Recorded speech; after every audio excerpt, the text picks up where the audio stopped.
Galactic Council horrified when humans emerged from the quarantine zone. The alarm did not sound like an alarm. It sounded like a whisper that grew louder with every second, climbing through the halls of the council spire until it reached my desk and refused to stop. I was halfway through a cup of steaming ret leaf when the signal hit my terminal, and I remember thinking, quite calmly, that some junior officer had made a mistake. Nothing important ever came out of the Sol quarantine zone. Nothing had come out of it in 300 years. My name is Idris Vane. I am a mid-level records delegate for the Galactic Council, and my job, on most days, is dull beyond description. I review old files. I confirm seals. I sign off on reports that no one reads. That day, I was assigned to close out the centennial review of the Sol system, a task so routine that my supervisor handed it to me without even looking up from her own desk.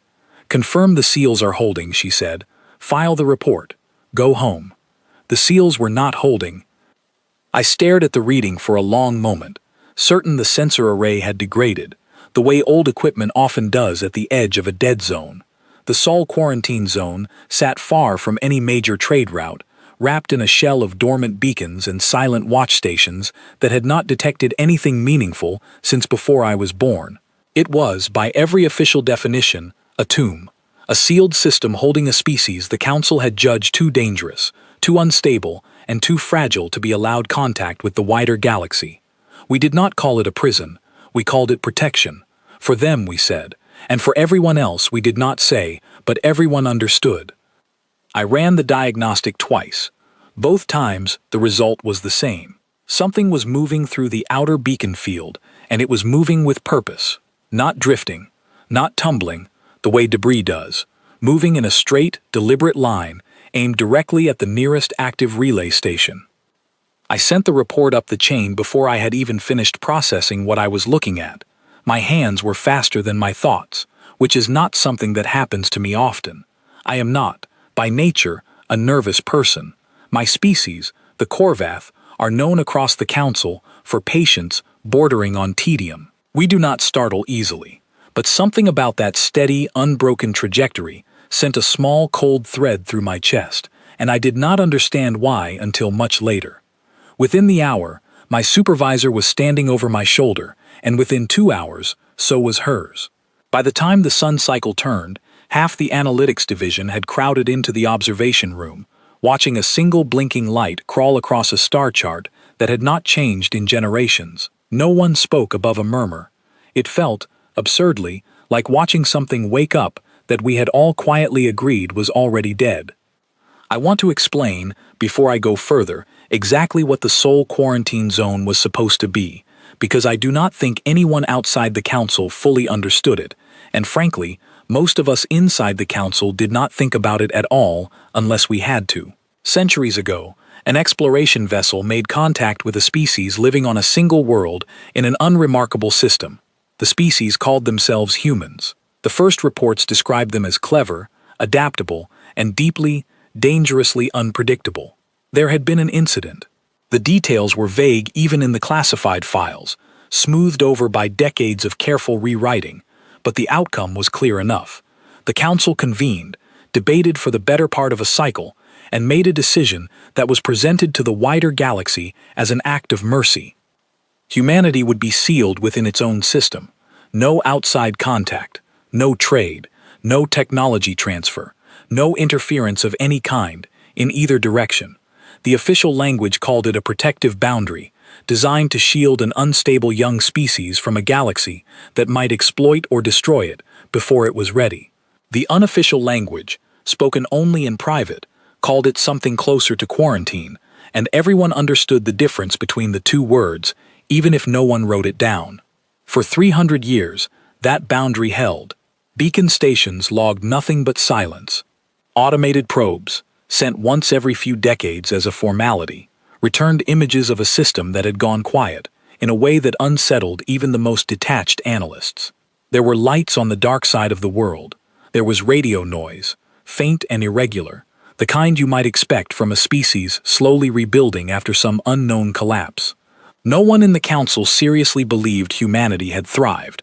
Most of us, if we thought about it at all, assumed the species had either stagnated or destroyed itself quietly, the way isolated things sometimes do. It was easier to assume that. It meant we did not have to think about what isolation might have actually done to a determined, adaptable people left entirely alone. Now something was crossing the beacon field, and it was not stagnant, and it was not the ghost of a dying civilization. It was moving with the calm, unhurried confidence of something that already knew exactly where it was going. The council convened an emergency session before the object had even reached the outer relay. I was not meant to be in that room. Records delegates are rarely invited to sessions above their clearance, but the Chancellor's office pulled my original report and, for reasons I still do not fully understand, requested my presence as a witness to the initial detection. I remember walking into the high chamber for the first time in my life, my nerves stretched thin, surrounded by counselors from a dozen species who had spent centuries believing the matter of humanity was closed. Chancellor Bree-Solon presided over the session with the same composed authority she brought to every crisis, but I noticed, even then, a tightness in her posture that had not been there when I passed her in the hallway that morning.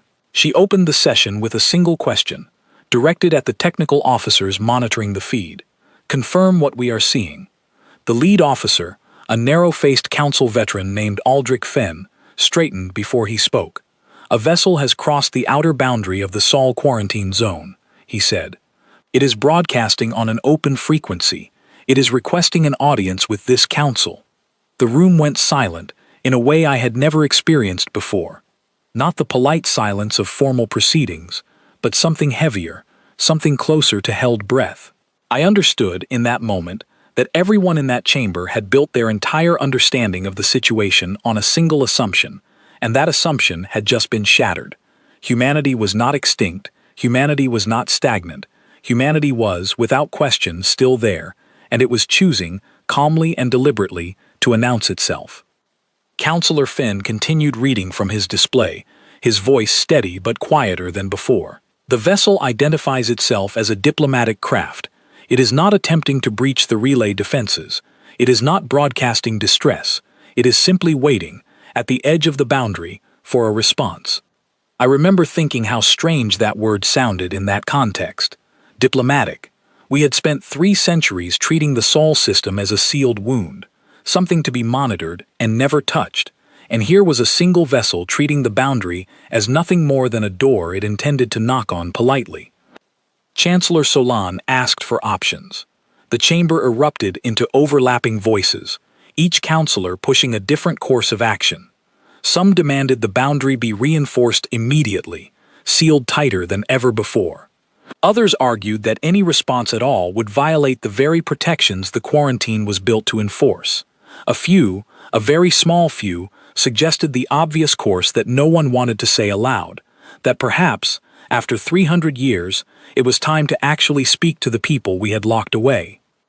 I sat near the back of the chamber, forgotten in the chaos, and I found myself staring at the star chart, still projected above the central table. The little blinking light representing the human vessel had not moved. It was not advancing. It was not retreating. It was simply waiting, patient in a way that felt, to me, almost unsettling. Something about that stillness told me more than any report could have. Whoever was piloting that vessel was not afraid of us. They were not desperate. They were not begging to be let out. They were giving us a choice, and they seemed entirely comfortable with whatever we decided. Chancellor Solon finally called for order, and when the room quieted, she turned to Counselor Fenn with a question that I have never forgotten because of how carefully she chose her words. "Do we have any record," she asked, "of what the humans have been doing with their time?" Fenn hesitated before answering, and that hesitation told me everything I needed to know about how little any of us actually understood. "We have fragments," he said, "radio noise, thermal signatures, nothing conclusive. The last full survey was conducted 80 years ago, and even that was limited to the outer system. We do not know, Chancellor, what exists beyond the boundary. We only know that something does." The Chancellor was quiet for a long moment, her eyes fixed on the star chart, on that small, patient light waiting just beyond the edge of everything we thought we understood. When she finally spoke again, her voice carried a weight I would not fully appreciate until much later, Once I understood exactly how right she was to be cautious. "Open a channel," she said. "Let us hear what they have to say." I did not know it then, sitting quietly at the back of that chamber, with my heart beating faster than it had any right to. But that single order was about to unravel everything the council believed about the species it had sealed away 3 centuries earlier. We were about to learn that isolation does not always break a people. Sometimes, if a people are stubborn enough, resourceful enough, and simply refuse to disappear the way everyone expects, isolation does something far more unsettling. It forges them into something new, something the rest of the galaxy never had the chance to prepare for. And as the technical officers began the slow, careful process of opening a secure channel to the waiting vessel, I found myself gripping the edge of my seat, unable to look away from that small blinking light, wondering what kind of voice was about to speak to us from a silence 300 years deep. The channel opened with a soft chime, and then a voice filled the chamber, calm and clear, carrying none of the static or distortion I expected from a signal crossing 300 years of silence. I do not know exactly what I expected humanity to sound like. Perhaps something rough, something desperate, something shaped by generations of struggle. What I heard instead was measured, almost gentle, and somehow that gentleness was more unsettling than any hostility could have been. "Greetings," the voice said. "My name is Grace Whitfield. I am speaking on behalf of the United Governments of the Sol System. We have waited a long time for this conversation, and we are glad it is finally happening." The chamber did not respond immediately. I think every counselor in that room was waiting for someone else to speak first, each of them turning the words over, searching for a hidden edge, a threat disguised as courtesy. Chancellor Solon was the one who finally broke the silence, her voice carefully neutral. "This is Chancellor Brice Solon, speaking for the Galactic Council. We acknowledge your signal. May I ask the purpose of your approach?" There was a brief pause before Grace Whitfield answered, and in that pause, I imagined a woman standing calmly on the deck of an unfamiliar vessel, entirely unbothered by the fact that she was addressing an assembly capable of deciding the fate of her entire species with a single vote. When she spoke again, her tone remained just as composed. "We are requesting formal contact," she said. "It has been 312 years since the boundary was established. We believe it is time to discuss what comes next, for both of our peoples." I noticed Councillor Finn lean toward the Chancellor, whispering something urgent. I could not hear the words, but I could read the shape of his posture, tense and alert. The Chancellor waved him off gently and returned her attention to the open channel. "You understand," she said, choosing her words with visible care, "that the boundary was established for reasons that were considered serious at the time. Before any further contact can be authorized, the Council will need assurances regarding the current state and intentions of your civilization." "Of course," Grace Whitfield replied, without hesitation. "We expected as much. We are prepared to answer any questions the Council has. We are also prepared to demonstrate our current capabilities, if that would help ease any concerns." It was the word capabilities that changed the atmosphere in the room. I watched it happen almost physically, a ripple passing through the gathered counselors, shoulders straightening, eyes narrowing. 300 years of assuming a broken, struggling species had left everyone in that chamber comfortable, even complacent. That single word, spoken so calmly, cracked the comfort wide open. Chancellor Solon requested a short recess before continuing the exchange, and the channel was placed on hold while the chamber dissolved into urgent, overlapping conversation. I remained in my seat, watching the frozen image of the human vessel still hovering at the edge of the boundary, and I found myself wondering what kind of person spoke to an entire galactic council with that much quiet confidence, especially a person representing a species that had been locked away for 3 centuries. When the session resumed, the council had agreed, after considerable argument, to permit a limited delegation to approach the primary council station under strict observation protocols. It was not full contact. It was not an invitation to join the wider galactic community. It was, at best, a cautious first step, wrapped in as many restrictions as the council could reasonably impose without appearing openly hostile. Grace Whitfield accepted the terms without complaint, and 3 days later, I stood among a crowd of nervous officials in the main receiving hall, watching a single human shuttle glide through the docking corridor, with a smoothness that made several of the engineering staff exchange uneasy glances. The design was unfamiliar, sleek in a way that did not match any known council manufacturing pattern, and the movement of the craft suggested control systems far more refined than anyone had anticipated from a species that had supposedly been cut off from all external technological development. The doors opened, and Grace Whitfield stepped out first. She was not what I expected. I am not certain what I expected, honestly, having built my imagination entirely on old reports and cautious assumptions. But she did not look like a survivor of hardship or isolation. She looked composed, dressed in simple, well-tailored clothing, her expression calm and faintly curious as she took in the receiving hall around her. Behind her came a small escort, led by a broad-shouldered man introduced as Ethan Cole, whose posture carried the unmistakable discipline of military training, though his manner remained polite and unhurried.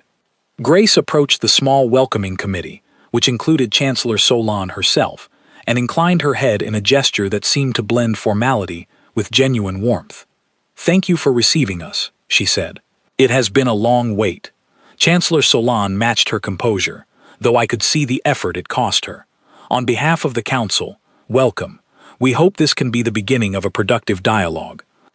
I was assigned, somewhat to my surprise, as part of the support staff accompanying the human delegation during their initial tour of the station, largely because my earlier report had flagged the original detection and someone in the Chancellor's office decided I should remain involved in the process. It meant I spent the following days close enough to observe the humans directly, and what I observed unsettled me more with each passing hour. Grace Whitfield asked questions about Council history that suggested a depth of knowledge no isolated species should have possessed. She referenced treaties signed centuries ago, disputes between neighboring systems long since resolved, even minor details about the Council's internal structure that were not, as far as I knew, part of any publicly available record.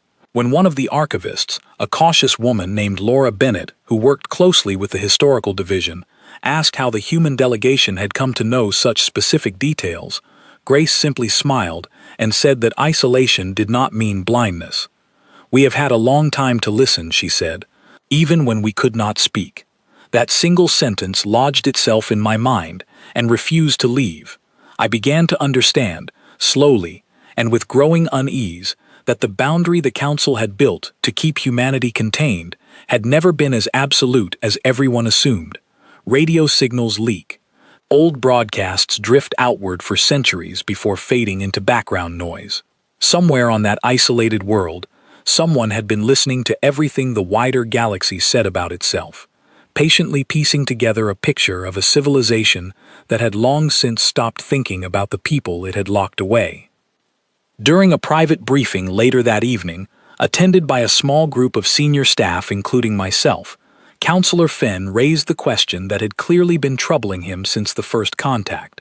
How, he asked, could a species confined to a single system for 300 years develop technology sophisticated enough to design a vessel like the one currently docked at our station? Ethan Cole answered that question, his tone calm, but carrying an edge of quiet pride that he did not bother to hide. "We did not have anyone to rely on but ourselves," he said. "No outside trade, no outside technology, no one to ask for help when things went wrong. Every problem we faced, we had to solve alone, with whatever resources existed within our own system. It turns out, that kind of pressure tends to accelerate things." The room fell quiet after he spoke, and I remember glancing around at the faces of the senior officials present, watching realization settle over them one by one. The Council had assumed, for 3 centuries, that isolation would either destroy humanity or leave it stagnant, trapped in a slow decline with no outside support to draw from. No one in that room had considered the alternative. That total isolation, combined with a species too stubborn to simply give up, might instead produce something far more capable than anyone had prepared for. I asked Grace Whitfield, during a quieter moment near the observation deck, what it had been like growing up within the boundary, knowing an entire galaxy existed beyond a wall she was never meant to cross. She considered the question for a long moment before answering, and when she did, her voice carried none of the polished diplomacy she used in the formal sessions. It sounded, Instead, simply human. "It was strange," she said. "We knew you were out there. We could hear fragments of your broadcasts, faint and distorted, drifting in from systems we could never reach. For a long time, that felt like being locked in a room with a single small window, watching a world you were never allowed to join. Some people gave up hope entirely. Others decided that if we were going to be alone, we might as well make the most of it." She looked out at the stars visible through the observation window, her expression unreadable for a moment before softening slightly. "We built everything ourselves," she continued. "Every advancement, every solution, every mistake we had to learn from without anyone to guide us. It was not easy, but I think, looking back, it made us into something the Council never expected. You wanted to protect the galaxy from an unstable, dangerous species. Instead, you gave that species 300 years to become exactly what you feared, without ever meaning to." I did not know how to respond to that. I still do not know how I would respond if given the chance again. There was no anger in her voice when she said it, no bitterness, only a calm acknowledgement of a truth that seemed to settle over the entire station like a shadow no one could quite shake. Later that night, alone in my quarters, I found myself reviewing the earlier historical files on the original quarantine decision, searching for the exact reasoning the Council had used to justify sealing an entire species away for 3 centuries. The language was careful, diplomatic, full of phrases about protection and mutual safety. Nowhere in those old records did anyone consider what might happen if the isolated species simply refused to break. I thought about the small blinking light I had watched cross the star chart 3 days earlier, patient and unhurried, waiting calmly at the edge of a boundary it could have ignored entirely if it wanted to. I thought about Grace Whitfield's composed voice, carrying knowledge she should not have had, and Ethan Cole's quiet pride when he spoke about solving every problem alone. For the first time since the alarm first reached my desk, I understood that the Council was not simply re-establishing contact with a species it had once judged dangerous. It was meeting, for the first time, the full result of its own decision, 300 years matured, standing calmly at the door and waiting, with unnerving patience, to be let in. 3 days after the human delegation arrived, the Chancellor authorized a full historical review, and I found myself pulled into a small working group tasked with reconstructing exactly what had happened inside the boundary since the day it was sealed. It was, on paper, a research assignment. In practice, it felt more like slowly opening a door that everyone in the Council had spent 3 centuries pretending did not exist. The working group met in a low, quiet room deep within the archive wing, far from the noise of the main chamber. There were 5 of us in total. Laura Bennett led the historical analysis, her calm, methodical manner a useful counterweight to the growing unease spreading through the rest of the station. Councillor Fenn attended most sessions personally, unwilling to trust the findings to second-hand reports. A young technical analyst named Oliver Hastings handled the signal reconstruction, painstakingly rebuilding decades of fragmented radio noise into something resembling a coherent timeline. And then there was me, still uncertain why I had been included, though I suspected by that point it was simply because I had been present at the very beginning. Laura began the first session by laying out what little the Council actually knew for certain. The original quarantine decision had been made following what the old records vaguely described as a destabilizing incident, details of which had been sealed under a classification so old that even Councillor Fenn admitted he did not have full access to them. Whatever had happened, it had convinced the Council of the time that humanity represented a serious and immediate risk, both to itself and to any species it might come into contact with. The initial quarantine measures were meant to be temporary, Laura explained, scrolling through the earliest documents. A stabilization period, originally projected at no more than 50 years. There were mechanisms built into the original agreement for periodic review, opportunities to reconsider the boundary as circumstances changed. Councillor Fenn frowned at that. Then why did it last 300 years? Laura hesitated before answering, and I could tell from her expression that she already knew the answer would not reflect well on the Council. Because no one ever conducted a formal review, she said. The reassessment clauses required an active petition from within the Council itself. No one filed one. The system was simply left in place, generation after generation, because it was easier to leave it sealed than to reopen a decision no one wanted to revisit. The room went quiet at that. I remember feeling a strange, uncomfortable heat rise in my chest, something close to shame, though I had not personally been involved in any of the original decisions. It was one thing to imagine the quarantine as a careful, ongoing safety measure. It was another thing entirely to learn that it had simply become policy through neglect, a decision made once and then forgotten, while an entire species lived and grew and changed on the other side of a wall no one bothered to reconsider.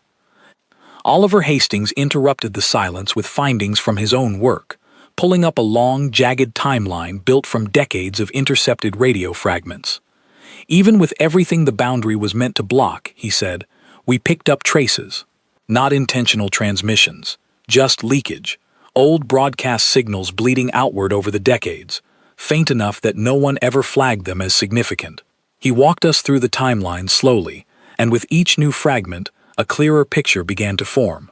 The earliest signals, dating back nearly to the start of the quarantine, showed a species in visible turmoil, fractured governments struggling to reorganize after losing all outside contact and trade. For the first several decades, the signals suggested exactly what the Council had always assumed, a species in decline, isolated and struggling. Then, gradually, the pattern shifted. Around the 100-year mark, Oliver explained, the fragmented broadcasts began showing signs of coordination. Multiple regional signals that had once conflicted with one another began aligning, suggesting some kind of unification process taking place across the isolated system. By the 150-year mark, the broadcasts had grown noticeably more sophisticated, hinting at technological development that should not have been possible without external support. How? Councillor Fenn asked, his voice tight. Oliver shook his head slowly. I do not know for certain. My best guess, based on the pattern, is necessity. Every problem they faced, they had to solve internally. No outside technology to import, no outside markets to rely on, no one to appeal to for help. It looks like the entire system was forced to develop everything itself, from the ground up, generation after generation, without any of the usual shortcuts that come from trade or cooperation with an established galactic community. Laura Bennett picked up the thread, pulling up a separate set of records related to known technological development timelines from other species across Council history. Under normal circumstances, she explained, technological progress benefits enormously from outside contact.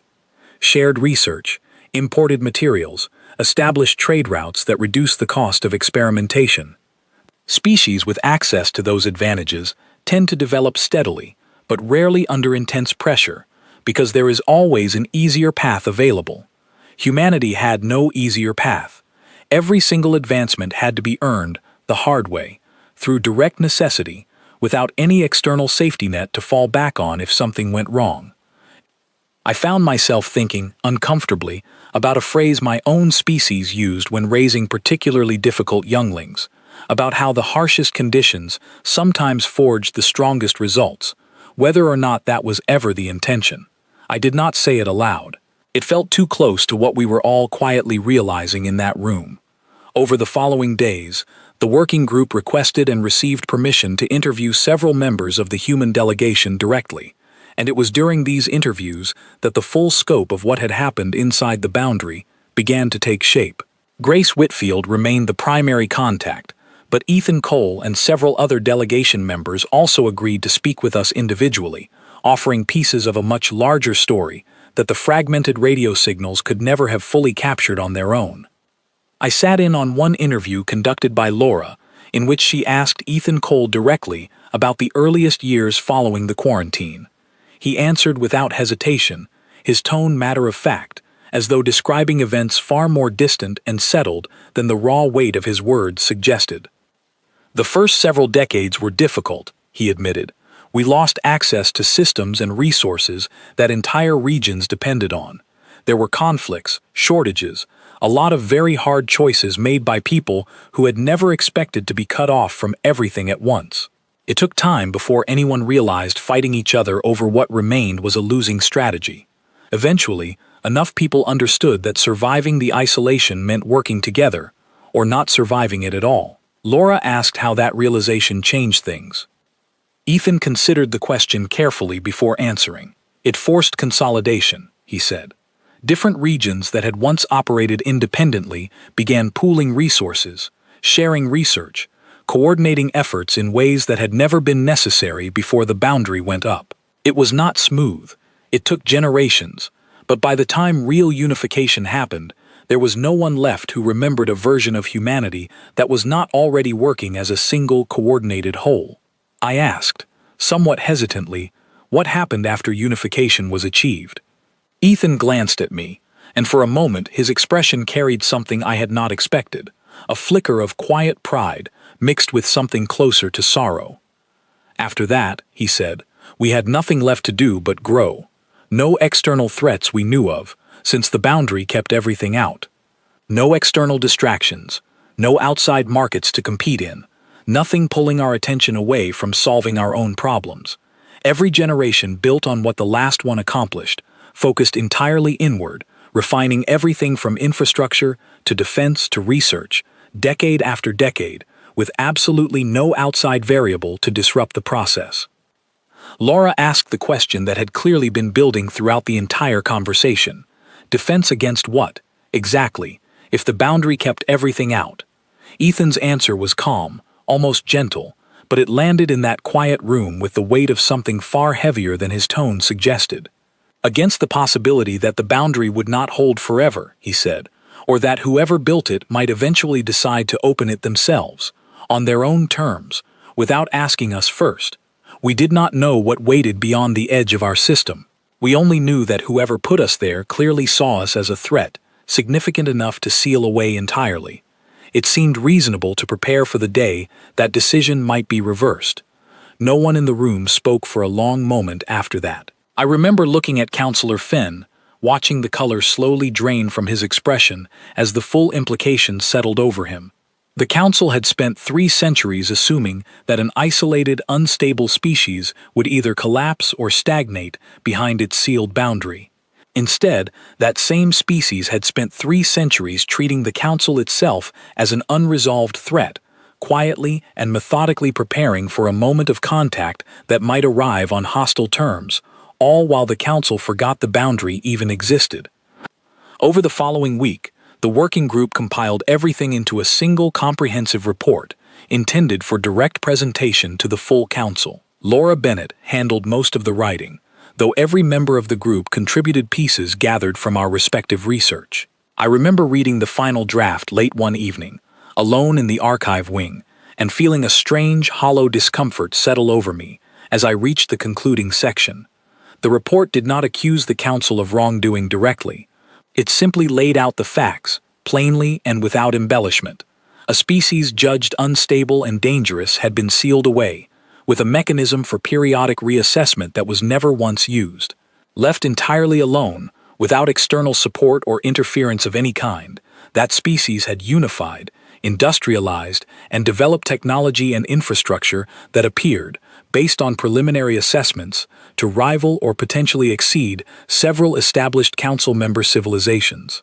And throughout the entire process, that species had operated under the reasonable assumption that the Council itself remained an unresolved threat, preparing accordingly for 300 uninterrupted years. The final line of the report was the one that stayed with me longest, and I suspect it stayed with everyone who read it.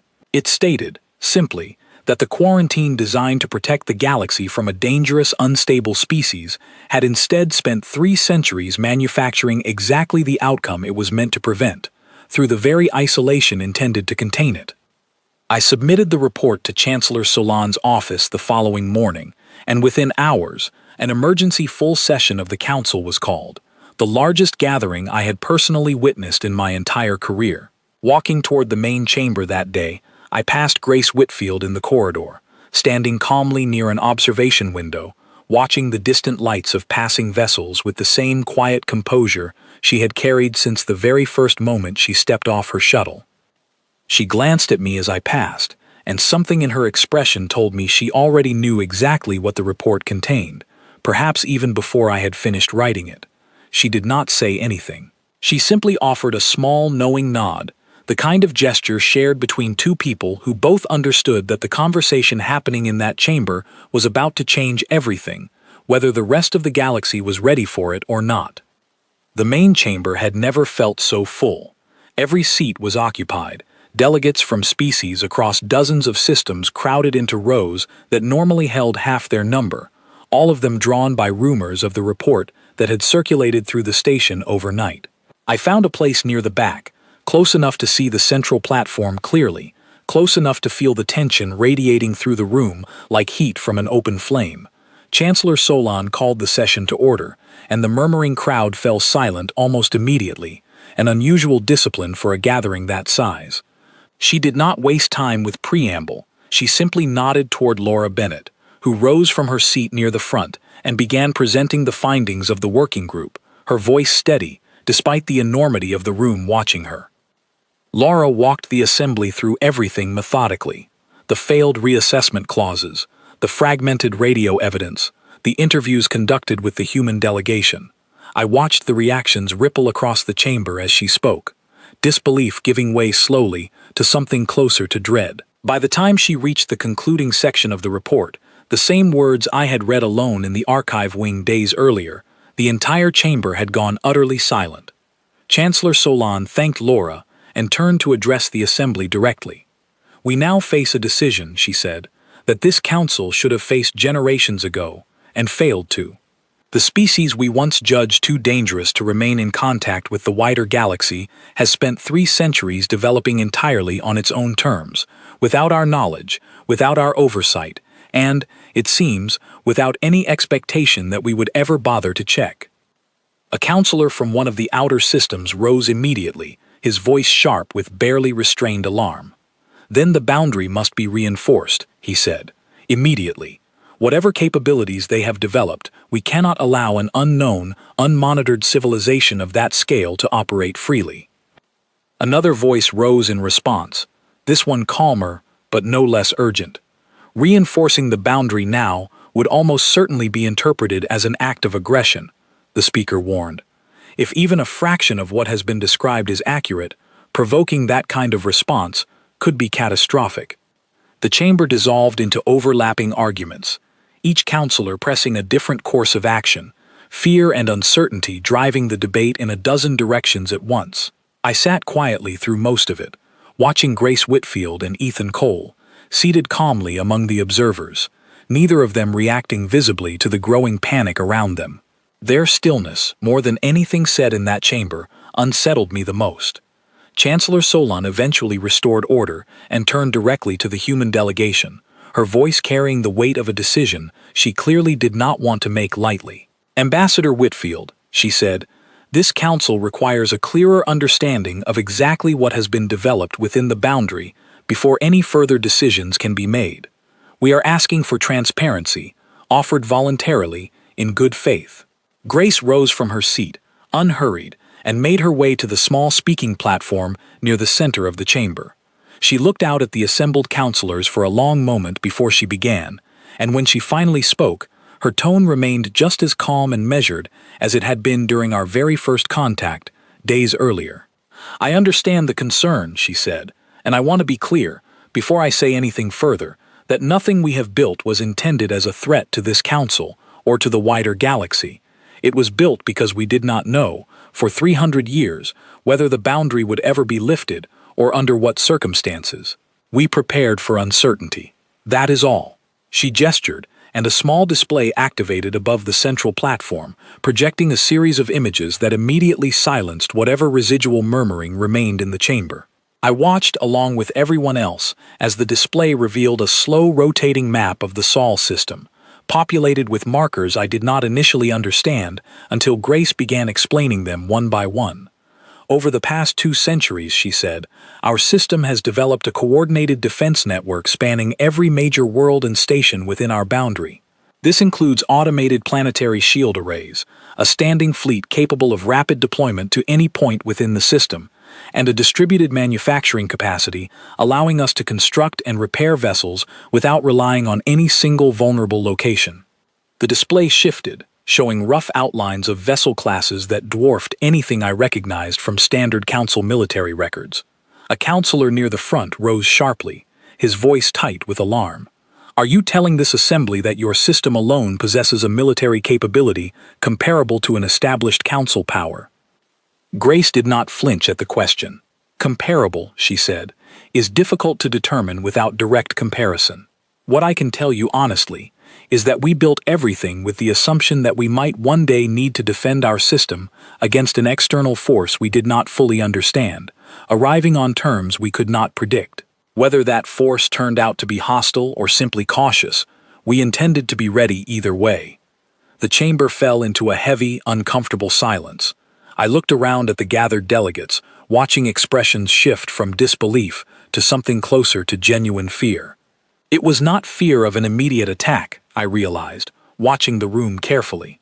It was something deeper, a dawning recognition that the Council's own decision, made 3 centuries earlier out of caution, had produced exactly the outcome that decision was meant to prevent, and had done so entirely outside anyone's awareness or control. Councillor Finn rose slowly from his seat, his voice quieter than I had heard it throughout the entire process. "Why?" he asked. "Tell us any of this. You could have simply requested contact, allowed a limited exchange, and kept the full extent of your development hidden. Why reveal everything so openly, especially knowing how this council might respond?" Grace considered the question carefully before answering, and when she spoke, there was something genuinely thoughtful in her tone, something that felt, for the first time, less like diplomacy and more like honesty. "Because hiding it would only delay the moment you eventually found out," she said. "And because we did not build any of this out of hostility toward the Council or the wider galaxy. We built it out of necessity, born from a decision made without our input, 300 years ago. If this relationship is going to move forward in any meaningful way, it needs to begin with the truth, even if that truth is uncomfortable to hear." The room remained silent for a long moment after she finished speaking. I found myself watching Chancellor Solon closely, trying to read her expression, and what I saw there was not anger nor even fear exactly, but something closer to a heavy, reluctant understanding. She rose slowly from her seat and addressed the chamber directly. "This council," she said, "made a decision 3 centuries ago that it never revisited. We told ourselves, and the galaxy, that the decision was made out of protection, out of caution for an unstable young species, and the safety of everyone around it. We did not consider what might happen if that species survived the isolation we imposed, adapted to it, and grew stronger because of it, rather than weaker. We are now facing the direct result of our own failure to reconsider a decision that should have been reviewed generations ago." She paused, looking out over the assembly, and I could see the weight of the moment settling over her, the same weight I had felt reading the final report alone in the archive wing days earlier. "The question before this council," she continued, "is no longer how do we contain a dangerous, unstable species. That question no longer applies, and perhaps never truly did, beyond the fears of a council that made a hasty decision centuries ago without ever properly reconsidering it. The real question is how we choose to move forward, given what humanity has become, entirely as a result of choices this council made and then forgot." A long silence followed, broken eventually by a quieter voice from somewhere near the middle of the chamber, an older counselor whose name I did not recognize, speaking almost to herself, though the words carried clearly through the silent room. "We built a cage," she said, "meaning to protect ourselves from what might grow inside it. Instead, we built a forge and left it running for 300 years without ever checking what it produced. No one responded to that. No one needed to. The truth of it settled over the entire chamber like a weight none of us could set down, and I remember looking toward Grace Whitfield, still standing calmly at the speaking platform, her expression carrying not triumph nor satisfaction, but something quieter and far more difficult to name. Something close to relief, perhaps, that after 300 years, the truth had finally been spoken aloud, in front of the very people who had created the conditions for it, without ever intending to.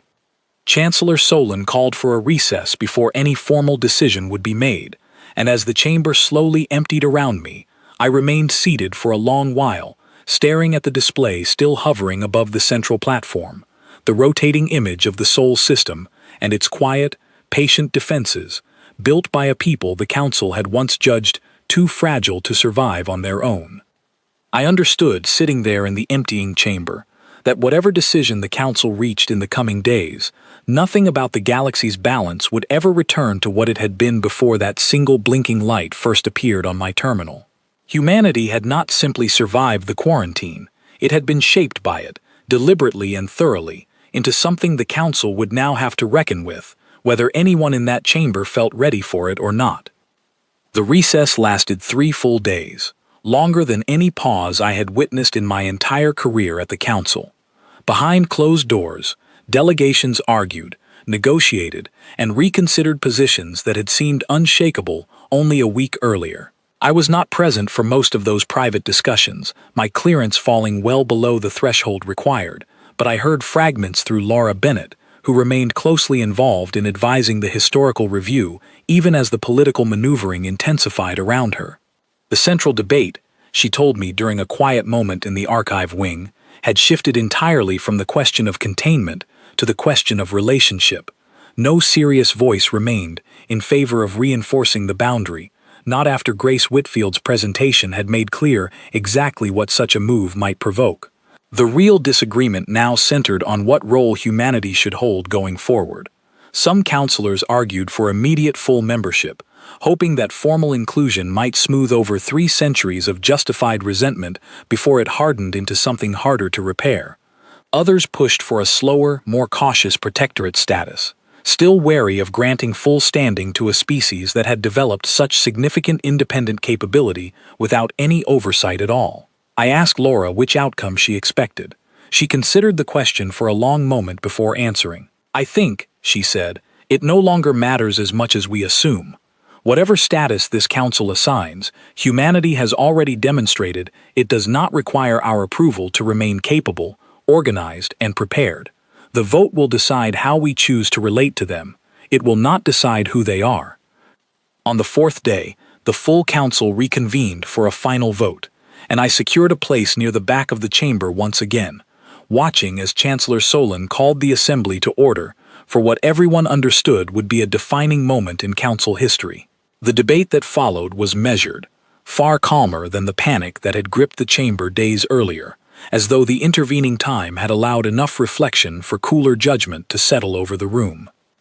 In the end, the vote favored full membership, though not without significant conditions attached, primarily around establishing formal diplomatic channels, trade agreements, and mutual defense arrangements designed to integrate humanity gradually into the wider Council structure rather than all at once. Chancellor Solon read the final terms aloud to the chamber, and when she finished, she turned directly to Grace Whitfield, seated calmly among the human delegation throughout the entire proceeding. "On behalf of the Galactic Council," she said, "we extend a formal offer of membership to the United Governments of the Sol System, along with a sincere acknowledgement that this Council failed, for 3 centuries, to properly reconsider a decision that shaped the entire course of your civilization without your consent. We cannot undo that failure. We can only commit, going forward, to a relationship built on honesty rather than assumption." Grace rose from her seat, and for the first time since her arrival, I saw something shift in her composed expression, a softness that had not been present during the tense negotiations of the previous days. "We accept," she said simply, "and we look forward to what comes next, for both of our peoples." The chamber erupted into a mixture of applause and quiet, uncertain murmuring, the sound of an assembly still processing exactly how much had changed in the span of a single week.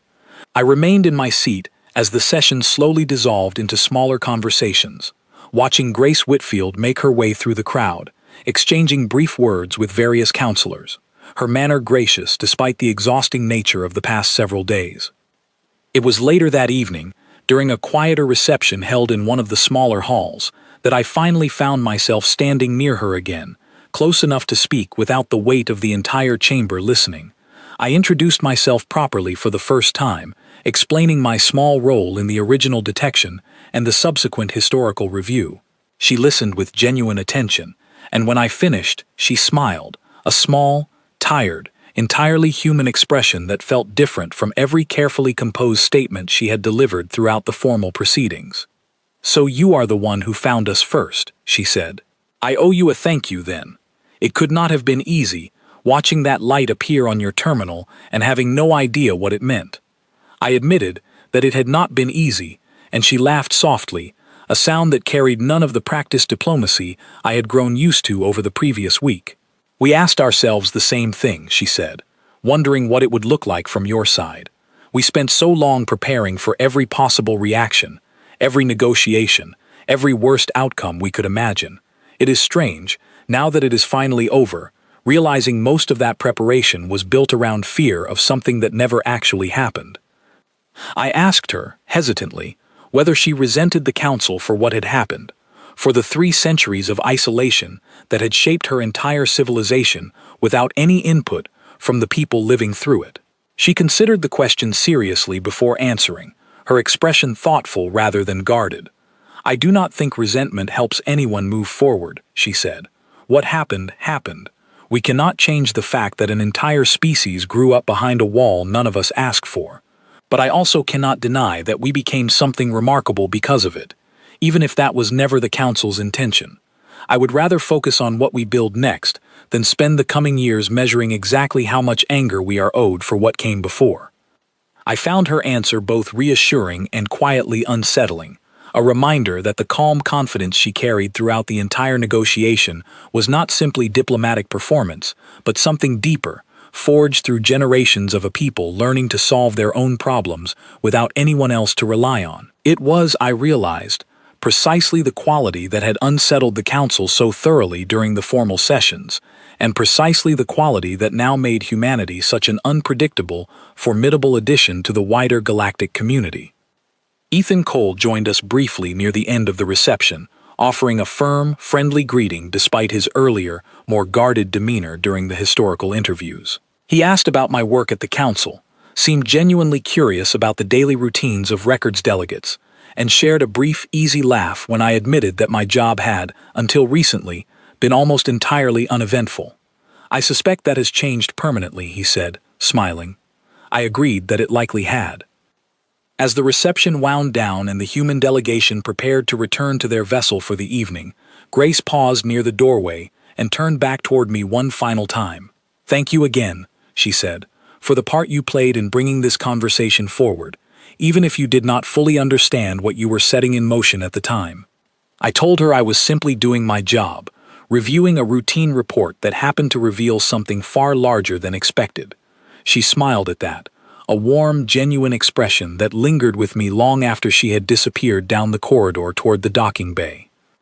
In the weeks that followed, the full implications of humanity's membership began settling across the wider council, trade agreements taking shape, diplomatic postings established, cautious cooperative projects launched between human engineers and their council counterparts.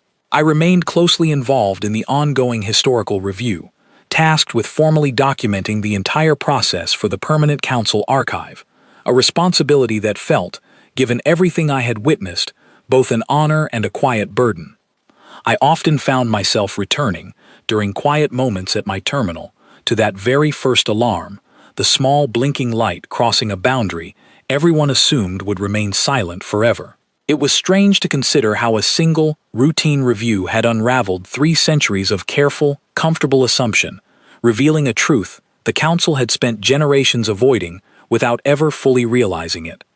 The lesson, if there truly was one, seemed simple enough on the surface, though its full weight took me a long time to properly understand. Isolation does not guarantee weakness, nor does confinement guarantee stagnation. Sometimes, when a people are left entirely alone, with nothing but their own resilience to rely on, isolation becomes something else entirely, a slow, relentless forge, shaping exactly the kind of strength that caution was originally meant to prevent. The council built a wall around a species it judged too dangerous to face directly, hoping that distance and silence would keep the wider galaxy safe. Instead, that same wall gave humanity 300 uninterrupted years to become something far more capable than anyone inside that first, hasty decision ever imagined possible. And now, standing beside the rest of the galactic community as equals rather than prisoners, they had returned not with anger, not with conquest, but with a calm, unshakable confidence that unsettled every delegate who had once believed the matter of humanity was safely closed. I think, looking back on everything that unfolded during those extraordinary weeks, that the true horror the Council experienced was never about what humanity might do to the galaxy. It was the quiet, dawning realization that we had done it to ourselves 3 centuries earlier, through a single careless decision that no one ever thought to reconsider, until the day a small, patient light appeared on my terminal and refused to be ignored any longer.